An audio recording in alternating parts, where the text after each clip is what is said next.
Na so God don highly exalt im name, sotey at the mention of im name, everything wey dey for heaven and things wey dey for earth and things wey dey under earth go bow. Good morning, good afternoon, good evening, my correct, betterlicious person, depending on the time wey you take see this video. This na Favours blog. I will bring you Open Heavens Daily Devotional for Monday wey be the 27th day of January 2024. Our topic for today na the name wey dey above every other name. Our Bible reading for today, it dey come from the book of Jeremiah chapter 32 from verse 17 go shook body enter 20. Jeremiah 32, 17 to 20. Make we read am.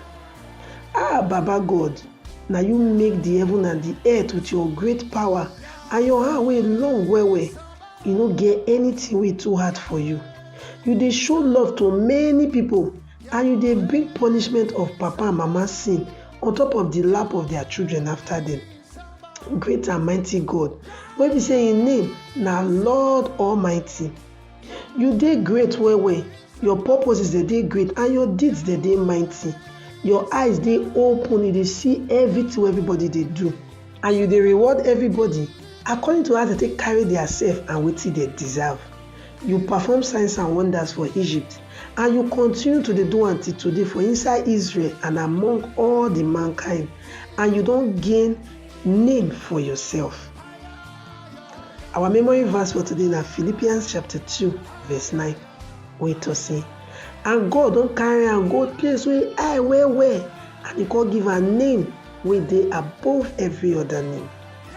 Philippians 2 verse 9. Make we enter the message for today.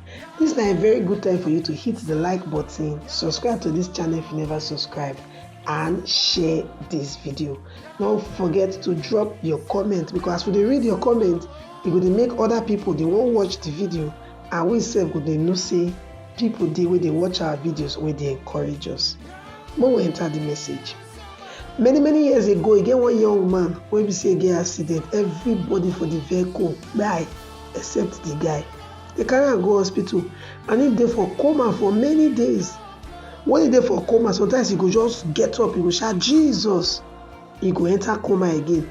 This thing go continue to dey happen until he come regain full consciousness, and as I dey talk so, he still dey alive till today.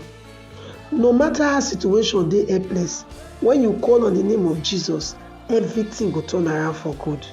The name of Jesus dey strong enough to bring down any mountain.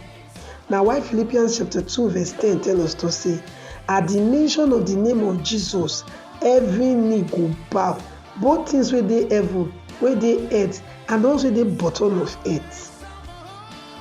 E get one young boy, him papa na a Muslim cleric.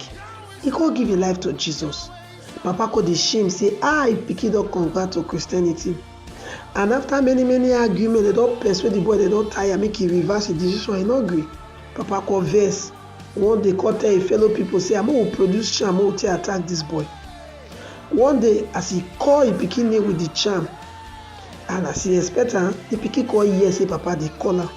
The boy come answer. As the boy answer, the young boy come look up, come see big rock dey come towards am. Immediately now he shout Jesus, and the thing come disappear. Na spiritual attack wey fail at the mention of the name of Jesus. The name of Jesus get power well, and it dey very potent by itself. E no need you to add anything join. This na why you must learn to use am when you dey face danger.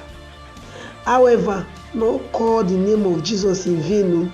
You just dey wan do exclamation. The thing something shock you, just shout Jesus.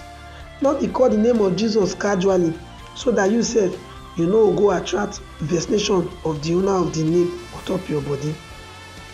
Even as human being, you no go like if person dey carry your name take dey play.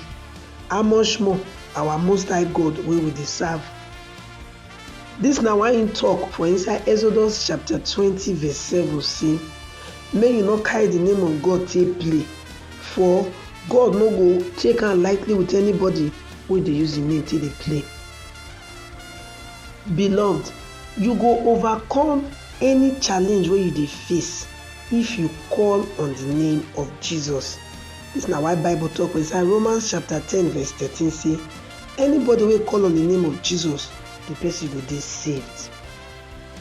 Our key point for today be say, the name of Jesus no be just ordinary name, na name wey get power. Na here we take come to the end of today's message on top Open Heaven's Daily Devotional. And don't forget, the topic wey we consider na the name above all names. And na from inside the book Open Heaven's Daily Devotional, and I will take the message. Open Heaven's Daily Devotional na book wey be like say Pastor E.A. Adeboye, the General Overseer of the Redeemed Christian Church of God worldwide, write.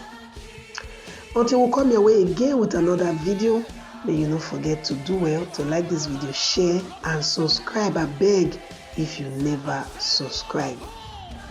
My beloved, no matter what you dey go through for this life, the name of Jesus will fit settle am. All you need to do na to call am in faith. We will see for our next video.